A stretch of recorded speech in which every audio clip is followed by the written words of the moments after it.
Muito bem, bem-vindos a mais um episódio. No último episódio, estupidamente, não apresentei ninguém, nem apresentei o que é que isto era e, portanto... Estupidamente, aliás, é uma das coisas que nos caracteriza. Fazer coisas estupidamente. Exato. E, portanto, no fundo isto é um podcast em que vamos ter algumas conversas que nos parecem relevantes e boas nesta casa magnífica que é o Colégio de São José do Ramalhão, em Sintra. Essa sala da floresta que é um prodígio. Exatamente. E pronto, e depois também em parceria com a Academia Fundamento, que é uma academia que também tem o objetivo de falar de alguns destes assuntos e dar alguma formação. E pronto, e hoje connosco temos o Padre Bernardo, que é um reverendo padre da Diocese de Lamego e capelão aqui do Colégio, do Ramalhão. Padre Afonso, do Patriarcado de Lisboa e também capelão aqui do Colégio. Eu, Rafael, professor também de filosofia aqui no Colégio e também vou fazendo umas coisas na Academia. E pronto, e depois, que não se vê, mas que está também connosco o Miguel, o nosso amigo Miguel Gonçalves em toda a produção disto e também a Sofia Jardim Gonçalves a comunicar este podcast por aí. E pronto, e dito isto, avanço para o nosso assunto de hoje, que tinha ficado já mais ou menos lançado no último episódio, que é a morte. Portanto, depois de termos falado um bocadinho sobre a fé e a razão, e no decorrer que estava a ter o último podcast, pareceu-nos relevante falar da morte. E consecutivamente, portanto, depois deste episódio, da felicidade, não é? E, portanto, entrando um bocadinho neste... Nós, se o que dissermos não valer de muita coisa, ao menos lançamos bibliografia. E, portanto, para começar esta conversa, eu trazia aqui o fim, ou uma parte do fim do livro A Morte de Ivan Ilitch, do Tolstói, para nos ajudar a entrar, pelo menos, neste tema da morte e perceber a complexidade, mas também o bom que pode ser, não é? Mais ou menos. Então, diz assim, portanto, ele está a chegar ao fim da vida, o personagem principal, e no fim, e acaba por, portanto, depois leia um livro, mas pedir perdão, olha para a vida toda e pede um perdão mesmo, um perdão contrito da vida que levou. E portanto, depois diz assim, e a morte? Onde está ela? Procurava o seu habitual medo, o anterior medo da morte, e não o encontrava. Onde está ela? Qual morte? Não tinha medo nenhum, porque também não havia morte. Em lugar da morte havia uma luz. É então isto? Disse ele de súbito em voz alta. Que alegria! Para ele tudo aquilo aconteceu num único instante e o significado desse instante já não mudou. Depois salta um bocadinho à frente e diz: acabou-se, disse alguém por cima dele. Ele ouviu estas palavras e repetiu-as na sua alma. Acabou-se a morte, disse a si mesmo. Já não existe. E portanto, isto já aponta um bocadinho para o sentido que a morte pode ter, mas eu começava por perguntar o que é a morte e o que é a morte? Desde logo, é o fim da nossa vida sobre a Terra. O fim da nossa vida sobre a Terra é o fim do tempo, o fim do nosso tempo. E o fim do nosso tempo que se traduz depois nesta separação dramática que existe mesmo entre o corpo e a alma, né? A gente sabe disto não por experiência própria, porque nunca experimentou a própria morte, não dá para fazer a experiência da própria morte, mas porque já vimos cadáveres. Né? E a diferença entre um cadáver e uma pessoa é impressionante. Né? É a diferença entre a vida e a morte.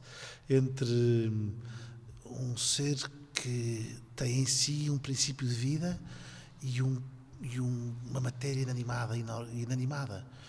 E, portanto, a morte é isto, essa separação que marca o fim do tempo, do nosso tempo, e é muito relevante meditar sobre ela para perceber esta relação que nós andamos à procura desde o último podcast entre a fé e a razão, Deus e o homem.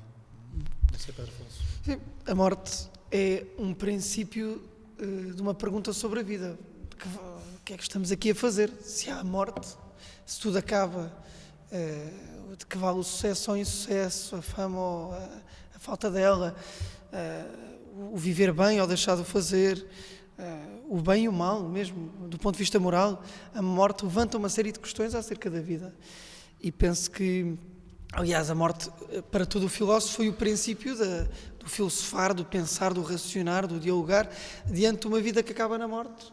O que é a vida? E penso que, desde os primeiros filósofos pré-socráticos, passando toda a história da filosofia, todos se debateram sobre a questão da morte.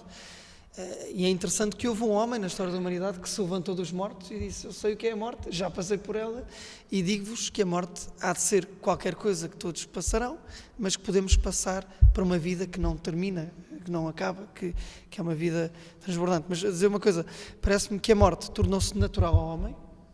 A morte é familiar ao género humano, toda a gente passará pela morte.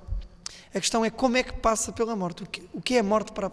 E a vida será, no fundo, a tradução do que será a sua morte, porque se a vida é uma afirmação de que a morte não tem a última palavra, a morte é uma passagem. A morte será certamente algo que vem ao encontro, quer queiramos, quer não, mas pode também ser uma afirmação de que há um outro lado. Bem, do ponto de vista cristão, sabemos que a morte é o encontro com Deus, e é o julgamento privado, é vermos a nossa vida tal como ela foi, e a decisão eterna, não é?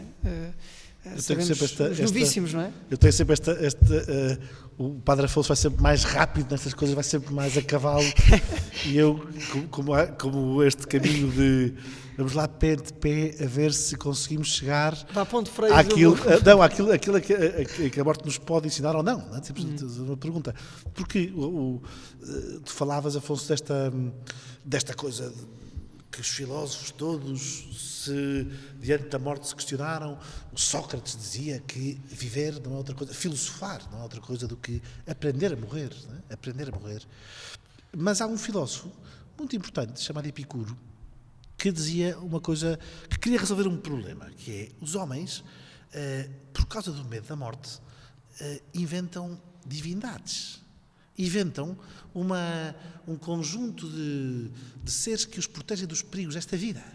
E por isso, de alguma forma, com esse medo da morte que os leva a projetar numa divindade, numa religião qualquer inventada que os protege, alienam-se dos cuidados desta vida e dos prazeres desta vida, que o Epicuro, dos razoáveis prazeres desta vida, do gozo desta vida.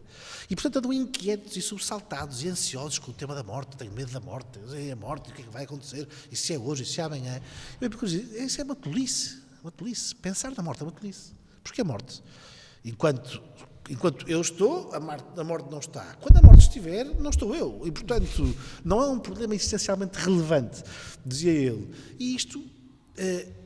E esta tradição epicurista, de alguma maneira, por exemplo, o Marx, uma coisa... Outro dia ouvia um grande, não é que seja um grande filósofo, mas muito influente filósofo marxista, um tipo chamado Marcuse, que dizia uma coisa, que a morte é uma invenção burguesa. Porque justamente, como nos põe a pensar no sentido da vida, o Padre Afonso disse, o que é a morte? É o que nos obriga a pensar no sentido da vida. E o Marcuse diria, pois, a morte é o que lhe faz pensar no sentido da vida e, portanto, não se preocupar com os concretos problemas da existência, com a revolução que há a fazer, com a fome e sede de justiça que é preciso realizar, e você, privadamente, preocupa-se com o seu destino e não com o destino das coisas humanas. E, portanto, é uma forma de alienação, porque é a raiz do problema religioso e do problema filosófico de Deus. A fragilidade humana, a contingência das coisas humanas, a vida tem sentido para além da morte, que sentido tem a vida? E, portanto, desinteressamos da coisa real, da vida real de todos os dias. É uma invenção burguesa. Havia até uma frase nos Sertões Ingleses de maio de 68 que dizia: a morte é fascista. A morte, esta coisa, para um marxista, o fascista é o burguês, não é? O que se preocupa com a satisfação de si mesmo, oprimindo os outros e não com a libertação. E tudo isto nos faz pensar, será que a morte, esta preocupação cristã de dar uma resposta à morte, é mesmo uma forma de alienação? Tem razão o Epicuro e o Marcuse? Não sei, é uma... Sim, eu ainda aprofundava só um bocadinho mais isso, que é a relação que nós tipicamente temos com a morte, e aí estou a generalizar, não é preciso ser fascista nem burguês, é desse tipo, ou seja, até a morte de facto ser uma realidade, ou até termos uma relação existencial com a morte, muitas vezes tem que acontecer muitas coisas, e não é que seja uma relação que nós mantenhamos na tensão com que de vez em quando ela nos bate à porta, ou aparece, ou bate à porta de alguém de quem gostamos muito ao nosso lado, não é? Portanto, mesmo a relação que nós muitas vezes temos com a morte, apesar de sabermos teoricamente que vamos morrer um dia, de facto, no correr da nossa vida não estamos a pensar que vamos morrer, quer dizer, as decisões que tomamos, a organização que fazemos da vida, a maneira como normalmente programamos a vida, é tendo em conta que a morte está muito longe, não é? E portanto, nem está no nosso horizonte, num certo sentido. Se isso é assim, então a morte é essencialmente irrelevante. Isso parece-me, eu creio mesmo que isso não é assim. Eu acho precisamente o contrário. Eu acho que nós organizamos a nossa vida a partir de uma consciência aguda de que somos finitos, de que vamos morrer, e de que, por isso, esta vida tem um sentido e um drama, e tem uma espessura dramática que o tempo tem que ser aproveitado. Suponham que o tempo era uma sucessão infinita de momentos. Imediatamente nós cairíamos no tédio. Um jogo de futebol que nunca acaba.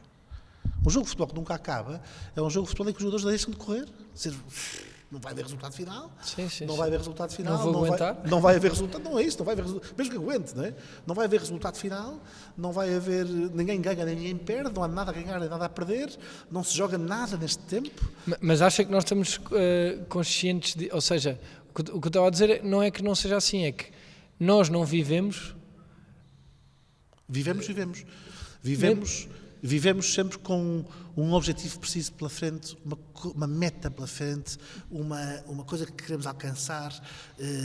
Isto é, vivemos sempre com um horizonte temporal finito, que é justificado por um objetivo que transcende aquele segmento de tempo, pelo menos em que vivo, e que é a transcendência, de alguma maneira, imanente em cada tempo. Mesmo que eu não pense na transcendência divina, na verdade e na justiça que conduzem os meus dias, que julgarão os meus dias, que dão sentido a toda a minha existência, não há homem que viva empenhado a sua existência e não entediado nela, que não tenha objetivos que transcendem o segmento de tempo dos seus projetos, a fração de tempo dos seus projetos, e que não tenha que postular praticamente uma transcendência pelo menos imanente no seu dizer. E portanto um tempo em que as coisas acabam, não é? Então, mas seria uma presença implícita, num certo sentido, porque isso não sei se isso é completamente consciente, não é? Ou seja, não sei, pelo menos na juventude a pessoa é mais ou menos invencível, não é que esteja a pensar que vai morrer, mas vai morrer daqui a muitos anos, e portanto a presença que a morte eventualmente tenha é completamente implícita nesse sentido, porque tenho um objetivo, porque sei que o tempo está a correr, que um dia vou deixar de ser jovem, que um dia há de ser o tempo de eu ter que tomar uma decisão para qualquer coisa. Portanto, nesse sentido, sim. Mas quer dizer, a morte, do ponto de vista existencial, como de vez em quando irrompe na vida de uma pessoa, é mais única, num certo sentido. Não é que nós estejamos sempre com essa tensão, parece, mas posso estar a ver mal. Depende de cada caso, mas penso que a morte é aquele amigo incómodo que vai de vez em quando batendo à porta e dizer, olha que eu estou aqui, não só por uma experiência pessoal de doença, enfermidade, de experiência delicada em relação a determinados acontecimentos da vida, mas também familiares, amigos próximos que de repente, como aconteceu a Santo Agostinho, desaparecem, encontram a morte, e isso objetivamente faz emergir subjetivamente no próprio uma pergunta acerca também da sua vida. E se a pessoa for reta de coração, procurar a verdade, diante do drama da morte, há de procurar uma resposta, mas não seja que não há resposta. O mundo é uma sucessão de tempos, de casualidade, fruto de um acaso, de uma explosão podia ter existido ou não existido. Eu estou aqui, sou fruto de uma casualidade, e pronto, de uma casualidade nesse sentido, e pronto, e é a minha resposta. Ou, diante da morte, tem que haver mais. É a pergunta de todos, eu acho. A morte é aquele amigo incómodo que vai aparecendo e vai dizendo, olha, eu estou aqui, vais ter que me abrir a porta, pelo menos tens que dar uma resposta. Se quiseres podes fechá-la, mas eu vou continuar a bater e vais ter que me dar uma resposta. E eu acho que isso vai aparecendo. Claro que não está tudo, a pessoa vai tentando esconder, vai tentando estar para canto, vai tentando pôr areia em cima, mas ela vai aparecendo. E diante dos vários enterros a que vamos, funerais que assistimos, a pergunta vai surgindo, vai sendo uma ferida pungente, vai crescendo, vai alargando, e a pessoa a determinada altura ou dá resposta positiva ou fecha-se num casulo e procura ignorar.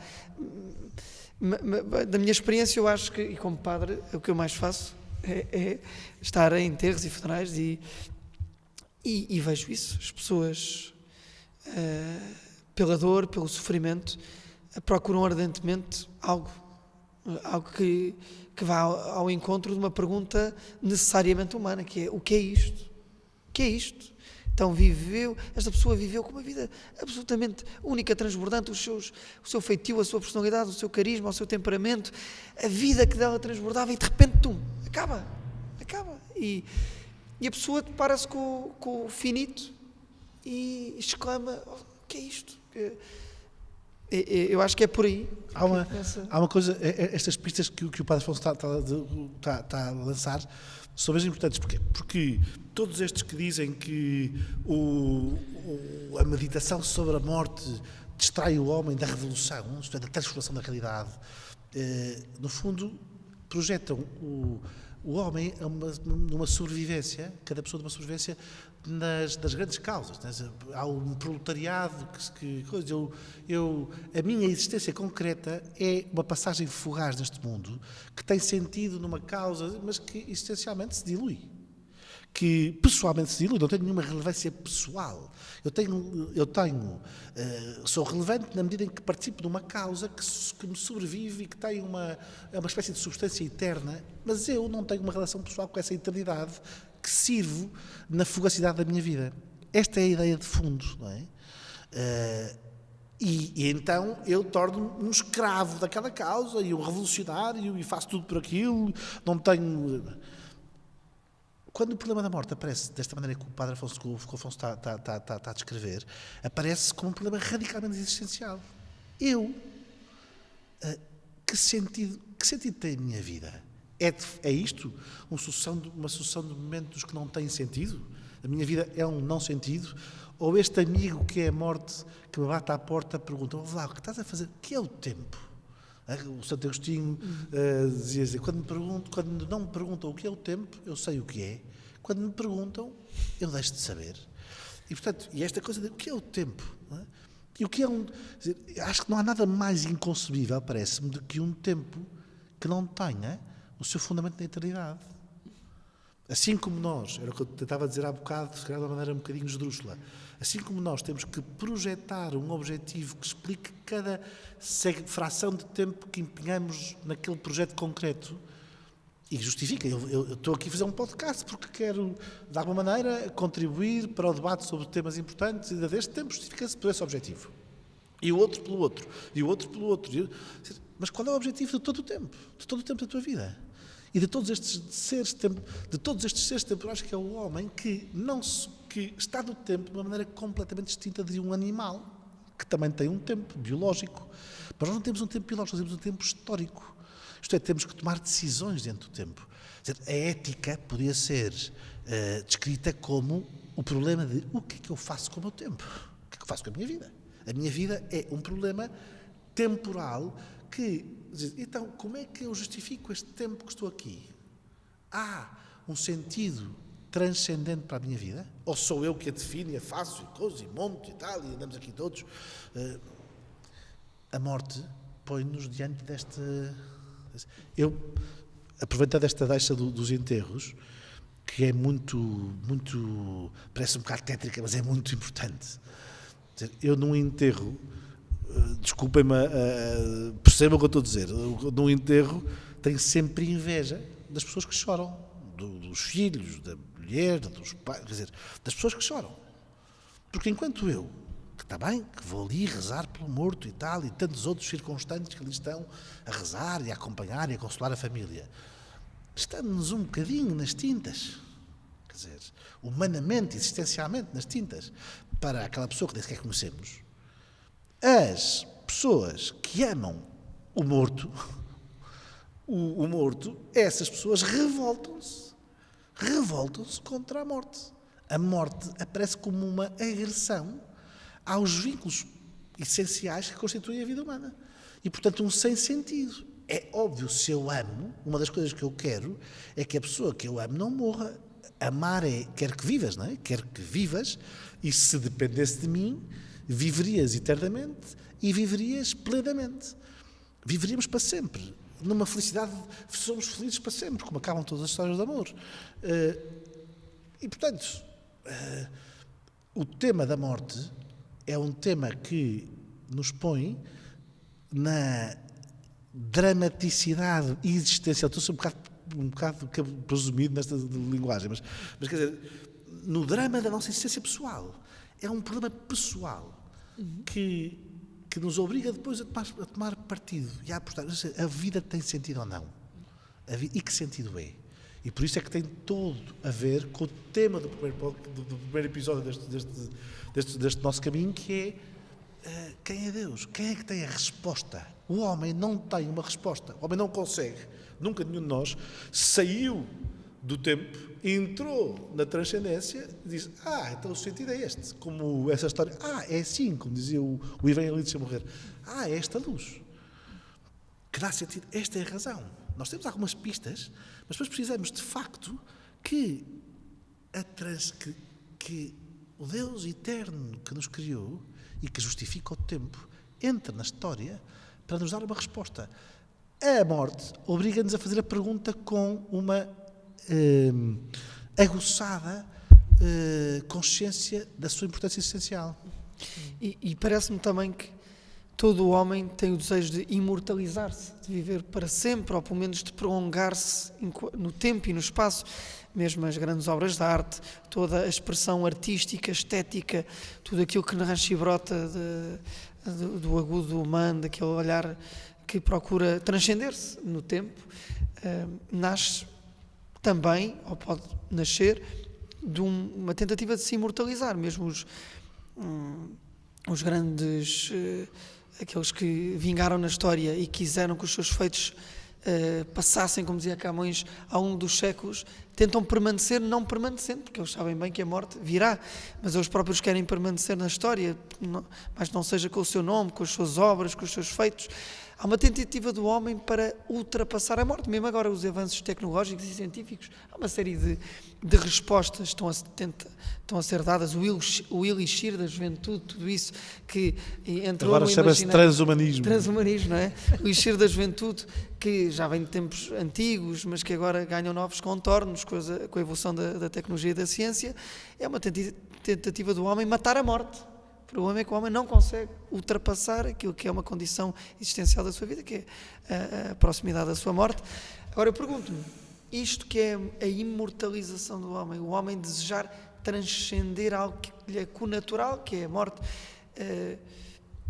brota de um desejo irreverente face a uma condição típica do género humano, mas que foi, no fundo, completamente ocasionada por um acaso, ou é de facto aquilo que também a tradição da Igreja diz, ser uma passagem com... E há uma coisa que eu queria dizer a respeito disto, é que hoje em dia, e depois a literatura já começa a ser bastante vasta, as chamadas EQM, experiências de quase morte, de pessoas que são reanimadas depois de um longo período de paragem cardiorrespiratória. Muitas delas, e a literatura começa a ser abundante neste sentido, referem experiências de percepção vital diante de um quadro médico completamente irreversível de morte, que obviamente depois são ressuscitadas, reanimadas, mas elas contam uma experiência de superconsciência em que descrevem uma experiência fora do corpo e descrevem também um horizonte de paz, de amor, de contacto com seres Pronto, a história é abundante, não vale a pena. Faço só a indicação de que existem muitos casos, cada vez mais, uma associação até já criada nos Estados Unidos para este fim, médicos que começam de alguma forma a estudar estes casos e começam a dizer que têm que ser analisados com critério e diante de tantos dados empíricos começa-se a verificar que não são loucuras. Afonso, há uma coisa, não sei, Rafa, se me permites, Sim, fazer depois corte. há uma coisa, o Afonso está a dizer uma coisa, falando destas experiências de quase morte, mas e também esta coisa de a morte ser uma passagem, vem a propósito da morte ser uma passagem, mas antes de tudo, a morte como nós a experimentamos, esta morte que nós experimentamos, esta morte dramática, esta ruptura, este embater numa parede temporal, diz a tradição da Igreja, e acho que é uma coisa que vale a pena meditar e perceber o que é que se quer dizer, uma consequência da queda. Isto é... Esse era o próximo ponto. Posso só dizer uma coisa rápida, que é, só para fazer uma diferença de definição, eu acho que está completamente evidente, mas só para perceber, não é? Porque a tradição da Igreja fala de duas mortes, e portanto, para perceber que a morte que estamos a falar, que estamos a dizer, e aquela de que falámos no princípio, não é? A separação da alma e do corpo, o fim deste tempo que vivemos, não tem nada a ver com a morte do pecado, não é? Que é o pecado, no fundo, que é a morte... A morte que nós experimentamos tem a ver, isso é uma boa deixa para introduzir este tema. A morte não existia, não é? Antes do primeiro É, pecado. não existia, mas a morte como eu defini no princípio, e defini propositadamente assim para, de alguma maneira, para ter este problema, a morte como fim de um tempo existiria houvesse ou não houvesse pecado. Houvesse ou não houvesse esta ruptura com Deus entre o tempo e a eternidade, entre o homem que vive no tempo e Deus eterno que o criou e que o chama e que lhe dá sentido à sua vida, existiria sempre esta passagem. Só que não seria uma dramática passagem com uma... O pecado fez uma coisa, o pecado, esta ruptura do homem com Deus, pela qual o homem soberbamente se centra em si próprio, faz com que o homem, de alguma maneira, olha para a sua vida a partir de si mesmo, não é? E, portanto, a partir de si mesmo, eu a partir de mim mesmo, tenho um horizonte temporal, eu que tenho quase 50 anos, o meu horizonte temporal é cada vez mais estreito, mas, quer dizer, qualquer um de nós olha para um horizonte temporal e vê um limite. O que eu vejo é um limite. E, portanto, a certa altura, se eu estou centrado sobre mim próprio, se eu vejo a realidade a partir de mim próprio, se eu soberbamente me fecho sobre mim próprio, a morte aparece como um drama, porque houve uma ruptura entre aquele que me chama à vida, que me põe no tempo a caminho de si, a caminho da justiça a que sou chamado, da perfeição a que sou chamado, da felicidade para que tendo, e há uma ruptura, houve uma ruptura, e portanto há uma ruptura entre o tempo e a eternidade, que é o pecado, que faz com que nós tenhamos a percepção angustiante da morte como a temos, e que haja depois uma ruptura de todas as relações, de tudo o que é natural no homem, não é? Quer dizer, a alma e o corpo,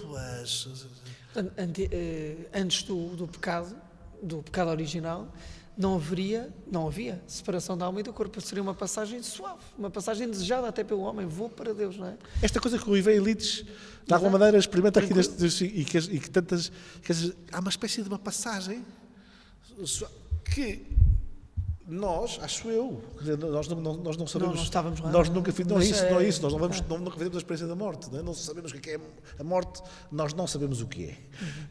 E até porque está muito aliada ao sofrimento, não é? E, portanto, da própria pessoa, não é? À dor. À dor. E, portanto, isso também há de ser uma consequência também do pecado original, não é? O sofrimento, a dor... E a vida não será justamente essa unidade entre corpo e alma que deseja a passagem, já que era assim antes do pecado original. O homem, corpo e alma, passava. Portanto, como há este rasgão interior no homem, porque o corpo e alma, o homem é esta unidade substancial entre corpo e alma, e há esse rasgão, fruto da queda, da primeira queda, não é? Fruto dessa... Esse rasgão existe sempre, por isso é que gera a morte, o desconhecido, essa passagem no véu do tempo para a eternidade que nos angustia. Por outro lado, antigamente, antes da queda, antes do pecado original, a passagem corpo e alma era suave. Portanto, o que é que será a vida senão esta unidade de corpo e alma, em que o corpo se submete à alma, a alma guia o corpo e passam livremente por esse véu que se chama morte? Se calhar isso é a vida cristã. Não, e ainda há outro ponto, não é? Porque nós associamos a morte ao fim e, portanto, também há a possibilidade de de mostrar o meu amor por Jesus, não é? Mostrar na minha vida concreta. E, portanto, a partir da morte acabou. E, portanto, vou ser posto diante do juízo, diante de Deus, e então vá. E agora? Quer dizer, que também é uma coisa que não é que, digam-me, corrijam, mas que antes do pecado original, como não havia pecado, também não era uma coisa para a qual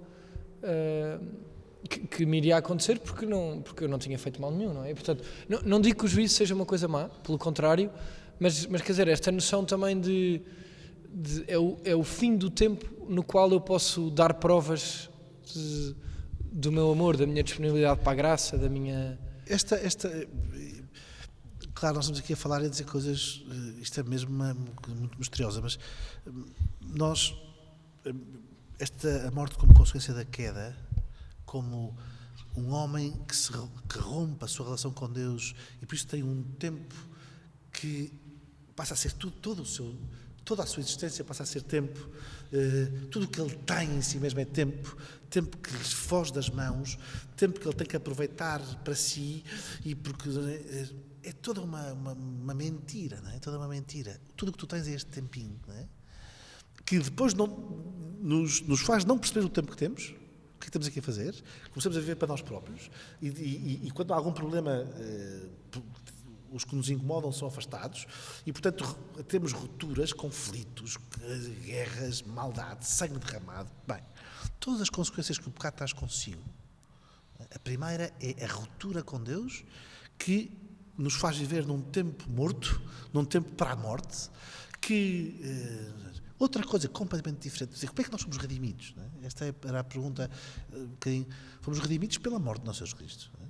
Que é uma morte para Deus, não? Uma morte oferecida, é a reconciliação. Nosso Senhor entrega a sua vida a Deus Pai. A minha vida é tua, todo o meu tempo, todo o meu ser é uma ode, um ato de louvor à bondade de Deus. É um ato de amor. E, portanto, a minha morte faz parte desse ato de amor. Todo o meu tempo e o seu culminar, e o seu momento culminante, o seu momento decisivo, é uma união com a bondade eterna de Deus que justifica o tempo, que nos torna seres morais, que nos diz, o que é que eu estou aqui a fazer? Estou aqui para crescer em bondade e justiça, criar laços cada vez mais intensos com os outros, amar cada vez mais intensamente a Deus e aos outros, e, portanto, assim ir crescendo num desejo de vida cada vez maior, que o tempo não esgota, que me abre a um desejo de plenitude, e que só se faz sentido quando é realmente uma resposta a um Deus eterno que me chama a viver. Não é?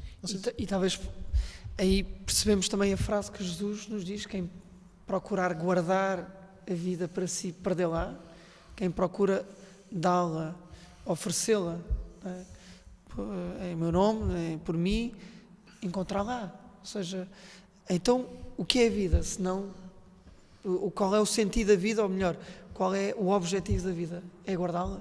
Não, é oferecê-la. Já dizia a Anunciação a Maria, de Paulo Claudel, há ali uma frase de uma das personagens que diz: então qual é o sentido da vida? É guardá-la. Na medida em que eu guardo, vou perdendo-a. Mas se eu a ofereço, encontro-a. Então, Afonso, esta coisa de nós passamos a vida em atividades juvenis e, portanto, vamos perdendo a vida. Não é isso. Há uma coisa que me parece óbvia. Quem tem medo da morte e quer guardar a sua vida com medo da morte, porque é tudo que eu tenho este tempo, portanto, a minha saúde, os meus bens, a minha vida, o meu tempo, é tudo que eu tenho aqui, assim como está. Portanto, quem tem medo da morte não é livre. Porque se eu tenho medo da morte, ou de perder os bens que agora disponho, ou a saúde que agora disponho, não há nada mais fácil de pegar uma pistola, aponto aqui à cabeça do Afonso, que tem medo da morte, e diz-lhe: Afonso, Padre Afonso, o senhor manda ali 2 papos ao nosso amigo Rafael e comete uma injustiça, ou eu dou-lhe um tiro. E o Afonso, Padre Afonso, diz: mas é que agora um tiro não me conviga nada. Então entrega-me a liberdade, que agora está no cano da minha pistola, e eu determino a sua existência, E eles têm a liberdade, a experiência da liberdade humana, da decisão humana, é uma experiência de uma decisão diante da bondade, da justiça. Isto é que é a liberdade. Então se a minha liberdade é só gestão do meu património e do meu tempo finito, e não é decisão diante de Deus, então eu não sou livre. Sou tão condicionado que qualquer um que tenha nas mãos o poder de determinar as condições em que eu vivo, eu despeço. Se o senhor não assina este papel enquanto exercício, eu despeço. E a casa com piscina que tem, os colégios em que tem os seus filhos, as férias que costuma passar, esqueça. E o senhor tem 55 anos, não vai arranjar outro emprego, e o senhor, portanto, está nas minhas mãos, porque eu é que mando. Pronto, neste momento. Por isso é que o martírio foi sempre o testemunho cristão, por isso é que nosso Jesus Cristo morreu para nos libertar, para nos abrir as portas da vida eterna, e dizer assim, a comunhão com Deus é o fio da tua vida, a bondade e a justiça é a razão de ser da tua existência. Não, isto é que te faz livre. E isto é que faz a relação entre este episódio e o anterior. Não é? Quer dizer, nós estamos à procura de o que é que a nossa existência mostra que Deus é uma exigência humana. Não é?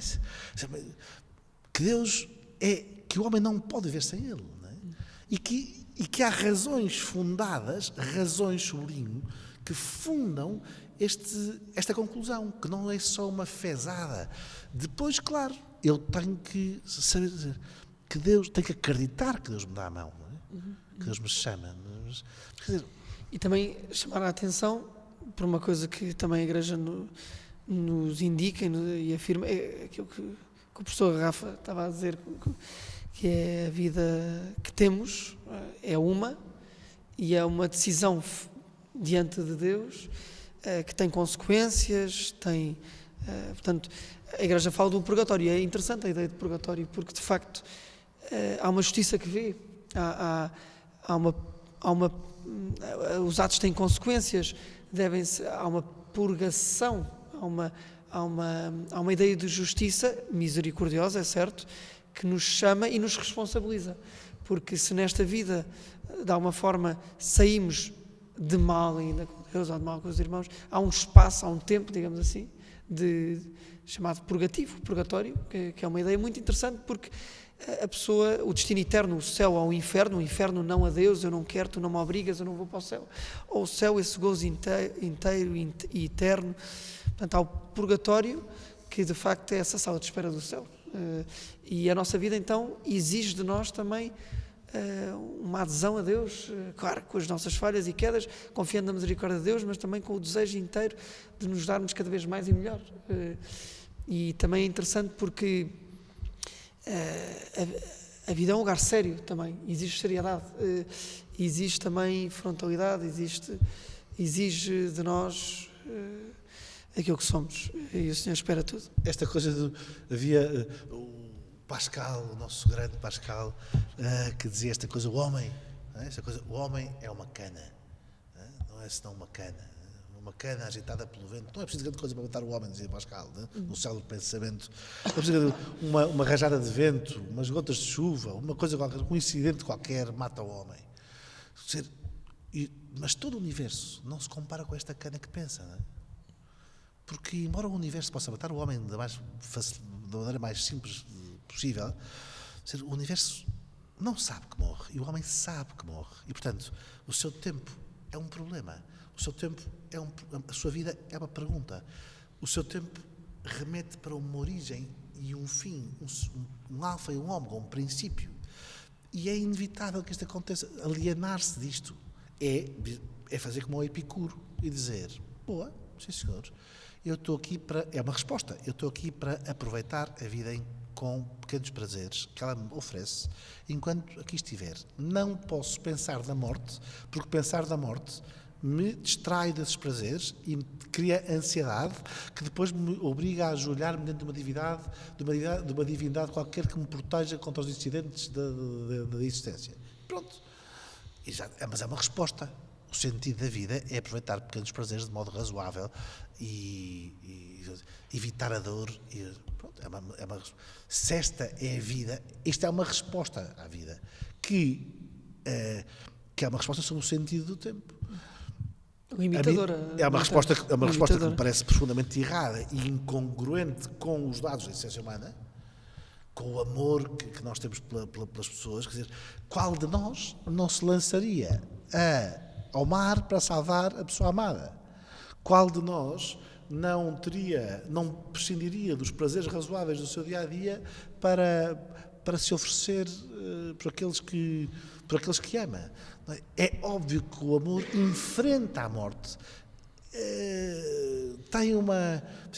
transcende a morte, nos põe para lá, porque nos faz desejar, com este desejo infinito que nos caracteriza, um bem que não passa, uma felicidade que não tem. Haveremos de falar sobre a felicidade, não é? Mas uma felicidade que não passa. E portanto podemos dizer, em todo o sentido, que a morte exige, a morte tem já dentro de si esta pergunta que exige uma resposta e um posicionamento, ou seja, é impossível, diante da morte, não tomar uma posição, mesmo que seja a tentativa de negá-la, dizer que ela não me pode afetar, etc. E só aproveitar para apontar para porque mesmo, quer dizer, a coisa de dizer que depois da morte eu já não sou, quer dizer, há também uma certa, e não aprofundando isto porque também temos que acabar, mas também há uma certa incongruência, não é? É antigo, não é? Num certo sentido, quer dizer, mesmo as pessoas, quer dizer, depois da morte, não venham mexer no corpo da pessoa que amo como quiserem, quer dizer, ou seja, há na nossa consciência também uma relação com o pré e com o pós-morte que não é a negação do sujeito, ou que não é uma ausência total de sentido, ou a pessoa morreu e portanto deixou de ser quem era, num certo sentido sim, num certo sentido não, e portanto o problema de facto é reduzir o problema da morte, de dizer quando a morte é eu já não sou, quando a morte não é eu sou, não é? É uma pena, os episódios são limitados como tudo na nossa vida e também morrem. Mas morrem para lançar pistas para coisas futuras e para um pensamento que transcende estes episódios, porque há imensas coisas. Agora estava a falar dos ritos fúnebres, esta coisa. Nós estamos a assistir, diante dos nossos olhos, a uma transformação já há uns anos, mas que agora uma transformação que é de uma importância. Um antropólogo um dia estudará esta coisa e diz: caramba, há aqui realmente uma transformação na maneira de pensar, de viver, de colocar a existência, que se traduz na mudança dos ritos fúnebres, que são a coisa mais estável que há na cultura dos homens. E nós, de repente, nós estamos a deixar de sepultar o corpo humano e estamos a passar a incinerá-lo, não é? A cremá-lo, como tirámos das cidades, das igrejas, as coisas para pôr uns cemitérios longe das aldeias, mais afastados, mais os sítios. Tirámos a morte, cada vez mais vamos tirando a morte da cidade, do centro da vida humana. E, portanto, o homem vai vivendo cada vez mais alienado do drama da sua existência, mais preso às coisas transitórias, mais ansioso. Há uma nevrose que acompanha este afastar da morte e do seu problema. O problema da morte torna-nos vivos. Torna-nos... É engraçado a aparente contradição, não é? Sim, não é? É isto, é um amigo que bate à porta, não é? É um amigo as pessoas preocupadas existente. Para acabar, temos que acabar.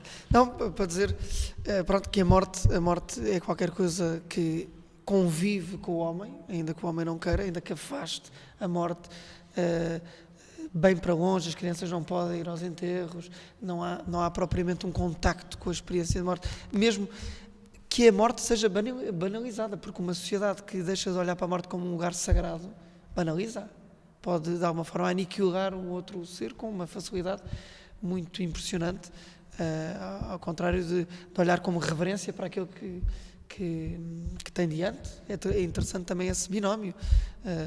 No fundo, olha-se para a morte como se fosse algo que não é sagrado, não tem grande relevância, portanto tira a vida, mas de alguma forma quer afastá-la para longe, para não pensar que ela existe.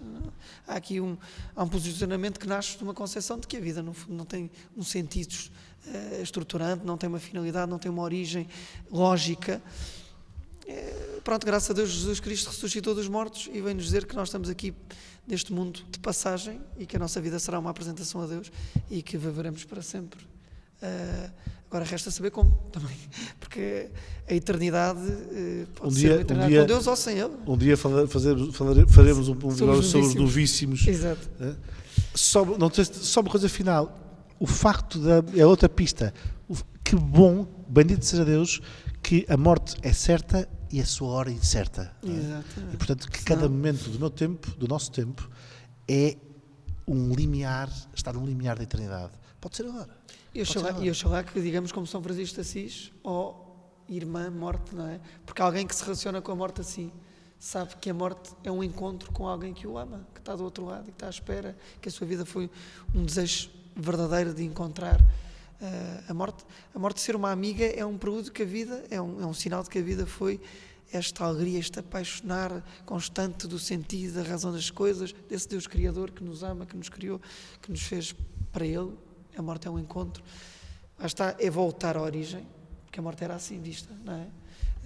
A morte não como separação do corpo e da alma, mas este encontro com Deus que será para todos quando passarmos o véu do tempo e encontrarmos com Ele na eternidade. Muito bem, muito obrigado. Vemo-nos no próximo episódio sobre a felicidade.